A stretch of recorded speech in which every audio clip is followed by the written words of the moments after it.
रूस और यूक्रेन के बीच जंग जारी है और आज एबीपी न्यूज़ जिस इलाके में पहुंचा हुआ है, इस इलाके से रूस की सेना कुछ हफ्ते पहले पीछे हट चुकी है, लेकिन इस इलाके को अभी भी आम लोगों के लिए, यहाँ के स्थानीय लोगों के लिए या फिर पुलिस वालों के लिए भी खोला नहीं गया है। कुछ इजाज़त के साथ हम यहाँ पर आए हुए हैं और आपको बताते हैं कि ये जगह इतनी खतरनाक क्यों है। ये मेरे ठीक बगल में जो आप इस फायर इंजन को देख रहे हैं, ये फायर ब्रिगेड की गाड़ी है और ये फायर ब्रिगेड की गाड़ी यहाँ से गुजर रही थी सड़क से, और जो पहिए हैं सड़क के थोड़े से किनारे गए और ये पूरा वाहन हवा में उड़ गया। वजह ये थी कि सड़क के किनारे माइंस बिछे हुए हैं। रूस की सेना यहाँ पर तैनात थी। रूस की सेना ने अलग अलग बंकर बनाए हुए थे, इन बंकरों में बैठी हुई थी। जब यहाँ से रूस की सेना पीछे हटने लगी तो उन्होंने जंगलों में, खेतों में, सड़कों के किनारे माइंस बिछा दिए और इस वजह से जो वाहन यूक्रेन के आते थे वो इस माइंस का शिकार हो जाते थे। और यही वजह है कि यूक्रेन की सेना ने अब तक इस इलाके में आम लोगों को इजाजत नहीं दी है। हमें कुछ शर्तों के साथ इजाजत दी गई है और ये हमें बताया गया है कि आप इस सड़क को बिल्कुल ना छोड़ें।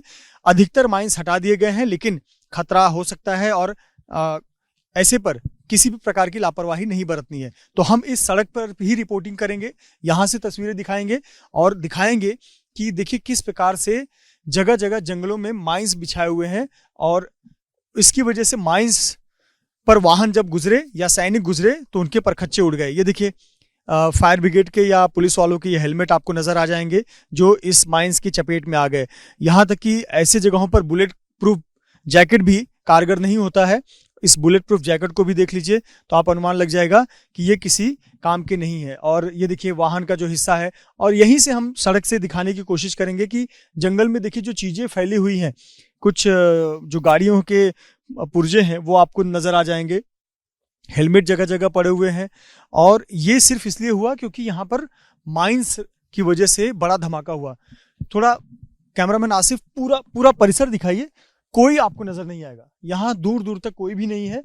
हमारे साथ सिर्फ एक यूक्रेन सेना के अधिकारी हैं जो हमें यहाँ पर सुरक्षित रिपोर्टिंग करने के लिए यहाँ पर लाए हुए हैं। उन्होंने हमें बताया है कि किस जगह से रिपोर्टिंग करनी है और कहाँ से नहीं करनी है, क्योंकि इन जंगलों में रूस की सेना लगभग 45 दिन तक रुकी हुई थी, 40 दिन तक रुकी हुई थी। और जब यहाँ से सेना पीछे हटने लगी तो उन्होंने हर जगह माइंस लगाए हुए हैं। ऐसी कई घटनाएं हो चुकी हैं कि माइंस की चपेट में आने से कई वाहन उड़ गए हैं। उसमें आम लोगों के भी वाहन उड़े हैं, फायर ब्रिगेड की गाड़ियां हैं, पुलिस की गाड़ियां हैं और मिलिट्री की भी जो गाड़ियां होती हैं वो भी माइंस की चपेट में आ गई हैं। दाएं और बाएं जंगलों में इस प्रकार से माइंस फैलाए गए हैं। इस रूट को क्लियर कराया गया है जिस रूट पर हम चल रहे हैं, और क्योंकि अधिकारी जो हमारे साथ हैं वो बता रहे हैं कि आप सड़क से रिपोर्टिंग करिए, दाएं बाएं जंगल की तरफ ना जाइए। तो हम, क्योंकि अंदर हम बहुत सारे बंकर्स देख पा रहे हैं। ये जो आपको ऊंचाई हिस्सा दिख रहा है, इस पेड़ों के बीच में थोड़ा सा ऊंचाई का हिस्सा नजर आ रहा होगा, इसके ठीक पीछे रूसी बंकर है, लेकिन वहां हम जाना सुरक्षित नहीं है और खुद अभी यूक्रेन के सैनिक भी वहां पर नहीं गए हैं, क्योंकि बहुत जगहों पर माइंस को अभी न्यूट्रलाइज करना बाकी है और सुनिश्चित करना बाकी है कि अब यहाँ खतरा नहीं है। इसीलिए यहाँ आम लोगों को यहाँ पर इजाजत नहीं दी गई है। यहाँ जो वाहन आते भी हैं तो वो आर्मी अधिकारियों के या उनके ही जो संसाधन होते हैं पुलिस के और आर्मी के, सिर्फ वही गाड़ियां यहाँ पर आती हैं। ये देखिए ये पुलिस की वैन है जो यहाँ पर अभी पहुंची हुई है और देखिए किस प्रकार से यहाँ बंकर खने गए, गड्ढे खने गए। कुछ माइंस को तो यहाँ पर न्यूट्रलाइज करने की कोशिश की गई। इसके पहले इस प्रकार से लकड़ी के बड़े बड़े यहाँ पर लकड़ी काट कर यहाँ रोड को बंद किया गया था।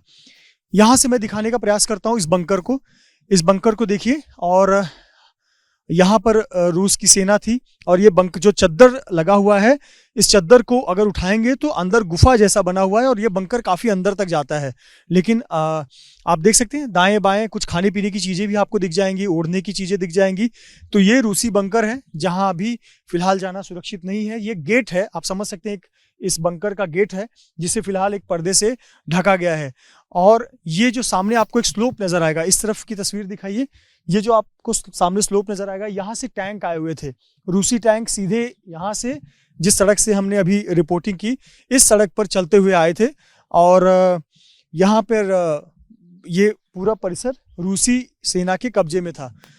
और देखिए किस प्रकार का यहाँ पर खतरा है। डेंजर साइन यहाँ पर हर जगह लगाए गए हैं और ये बताने की कोशिश की गई है कि दाएं बाएं कोई भी व्यक्ति गलती से भी ना जाए, बड़ा हादसा हो सकता है। हाल फिलहाल में ऐसी बहुत सारी घटनाएं हुई हैं, हादसे हुए हैं जिसकी वजह से कई लोग चपेट में आए हैं। ये देखिए, इस प्रकार का डेंजर माइंस लिखा गया है, यूक्रेनी भाषा में और इंग्लिश में भी लिखा गया है, और यहाँ गत्ता लगा दिया गया है कि बाईं तरफ ना जाएं, दाईं तरफ ना जाएं। और देखिए इस तरफ भी, यहाँ भी माइंस हो सकते हैं, इसलिए यहाँ पर डेंजर माइंस लिखा गया है। ये बताता है कि ये कितना खतरनाक परिसर है, इलाका है, और यहाँ अब तक किसी को आने की इजाज़त नहीं दी गई है। अंदर आपको बहुत सारी चीज़ें नज़र आएंगी, बॉक्स हैं बहुत सारे, कुछ सामान रखे हुए हैं, लेकिन वहाँ जाना सुरक्षित नहीं है, इसलिए हम वहाँ नहीं जाएंगे। पर यहाँ पर रूसी सैनिकों ने काफ़ी समय बिताया और काफ़ी यहाँ पर डेरा डाला हुआ था। चूँकि अब ये परिसर सुरक्षित नहीं है, फिलहाल माइंस है, लेकिन यहाँ हम जंगलों में जो चीज़ें देख पा रहे हैं, इससे समझ में आ रहा है कि यहाँ पर सेना काफ़ी समय तक काबिज रही, उन्होंने इस इलाके का अच्छा उपयोग किया। ये मॉस्च्यून के आसपास का जंगली इलाका है, और इस इलाके में रहते हुए रूसी सेना अपने ऑपरेशंस को अंजाम दे रही थी। फिलहाल ये क्षेत्र फिर से यूक्रेनी सैनिकों के कब्जे में है, लेकिन माइंस एक बड़ी चुनौती बना हुआ है। कैमरामैन आसिफ खान के साथ Mrityunjay Singh, ABP news, Ukraine.